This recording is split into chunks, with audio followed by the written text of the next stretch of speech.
Joining us now, senior advisor to the Biden-Harris campaign, the former mayor of the great city of Atlanta, Keisha Lance Bottoms. Ms. Mayor, good to have you back with us. Thank you for having me. You and I could do the whole interview on late 90s, early 2000s nightlife in Buckhead we were just discussing, but we'll push that to the side. We have more important issues to talk about.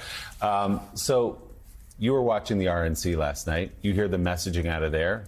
The message is that the border is open, that people are flooding into the country, that it's Joe Biden's fault, that the economy, inflation is too high, and that the world is on fire. That's sort of their argument. As you listen to what you've heard over the last couple of nights, what's your response?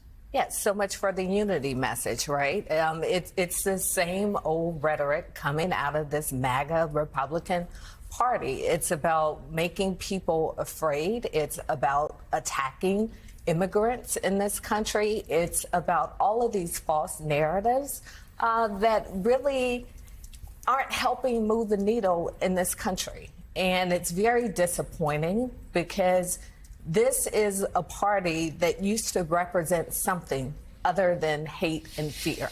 And what I've watched the past couple of nights, there's not been a shift. There's just a smile with it. Yeah, you know, Mike Barnicle, the hilarious thing about what all of those people said was, one, illegal immigration, border crossings are down. Two, anybody that knows anything about anything says that fentanyl is shipped in, actually either in cars, trucks, whatever, so building walls won't stop fentanyl. And number three, of course, this is the 800-pound GOP elephant in the room.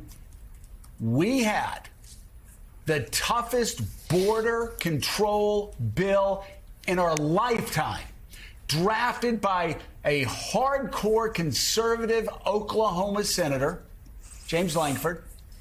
And Donald Trump sent the message, kill it because it's going to work too well and it will help Joe Biden. Kill this bill because, well, we just want to win the election. We don't care about fixing the border problem. Everybody that was up there that's in elected office, they're the ones who killed it for political reasons. They wanted to keep the border open.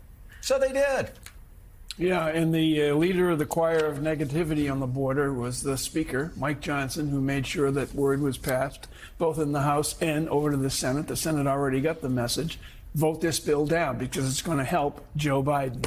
Mayor Bottoms, how do we reach people with the truth about the border, about immigration, but larger picture, how do we reach people who live day to day on the margins in this country, payroll to payroll in this country, about what the Democratic Party, what the Biden administration has done for them and what will happen to their progress under a Trump administration?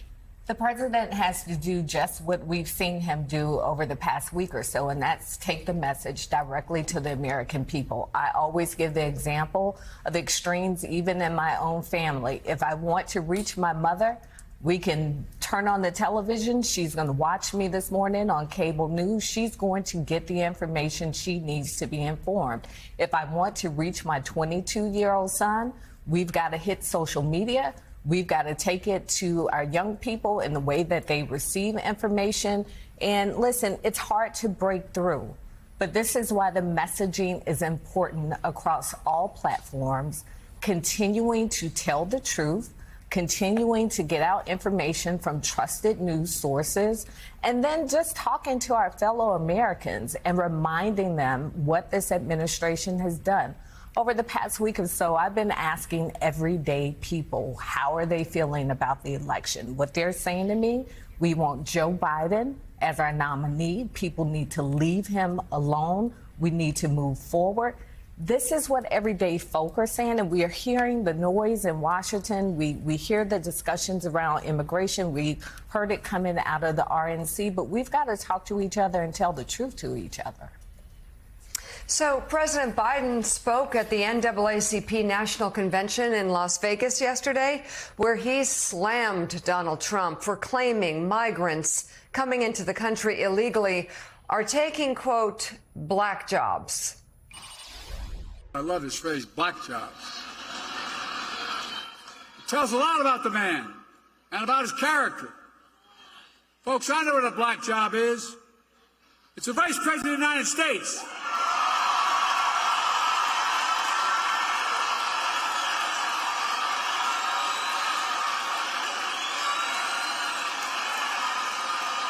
know what a black job is?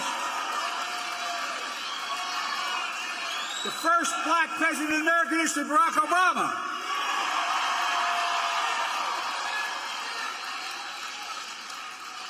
I was vice president to Barack, and she is my vice president. I nominated the first black Secretary of Defense in American history. He's doing one hell of a job. I nominated the first black woman to the United States Supreme Court. It matters. It matters. And I promised myself, and I promised America, that my administration would look like America. And I'm proud that we have the most diverse administration in all of history that taps into the full talents of our nation. That's who we are. You know, Jonathan Lemire, a very powerful message. And it's a powerful message because, yes, you have these examples. And, Vice President, of course, he talked about President Obama, also, who he served under, also talked about the first black woman to be on the United States Supreme Court.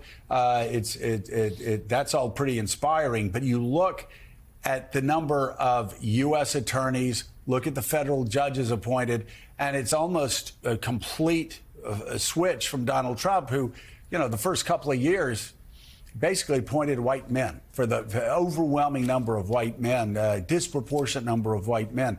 So there is quite a contrast between these two sides. Yeah, first, it's noteworthy that was the president's first campaign event since the Saturday shooting at the Trump rally, and it shows it's still possible to draw really sharp contrasts with his opponent, Donald Trump, and this visit to Nevada, all about coalition building.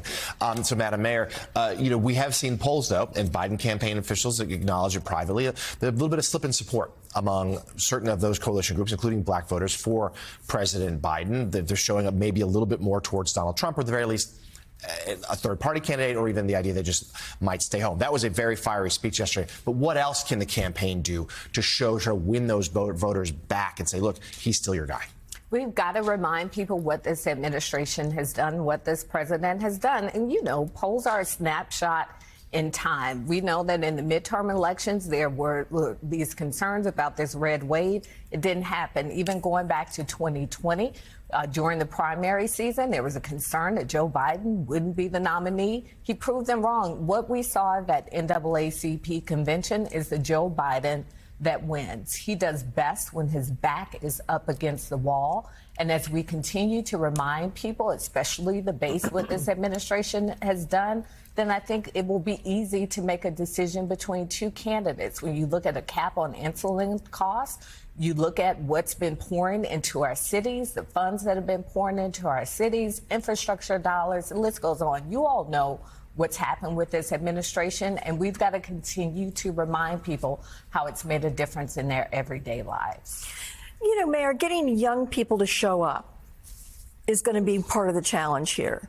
I think the vast majority of young people in this country reject Donald Trump and his view of America and what it means in their lives.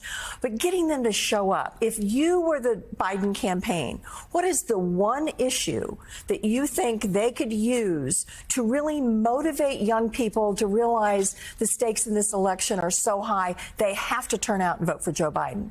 Look, during elections, and you know this, it's always hard to talk to young people. It's very difficult to break through. They often don't pay attention until the last minute, and even if you get them early, sometimes they dip out on you and they come back in. What we did in Georgia when Senator Warnock was elected, we took it directly to the young people. Talking about student debt loan forgiveness is a huge issue with young people in Georgia. Also talking about the opportunities that are now before them that they didn't have under the previous administration. This is an inclusive administration that sees all of us. And for as frustrating as I've been with the discourse that's been happening regarding whether or not the president should move forward, I love that as a party we can have those conversations. You weren't included. You can't be included in those conversations in the Republican Party without being banished.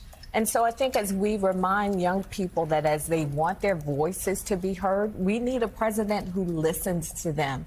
And Joe Biden has shown that repeatedly. All right. Senior advisor to the Biden-Harris campaign, Keisha Lance Bottoms. We really appreciate your so coming much. on. Thank you. Go Falcons. Very much. Go All right, Falcons. take care. Hey there, MSNBC fans. I'm Luke Russert, and be sure to join me, Rachel Maddow, Jen Psaki, Lawrence O'Donnell, Steve Kornacki, Joy Reid, and many more September 7th in Brooklyn. MSNBC Live Democracy 2024. Click on the link for ticket information. We will see you there.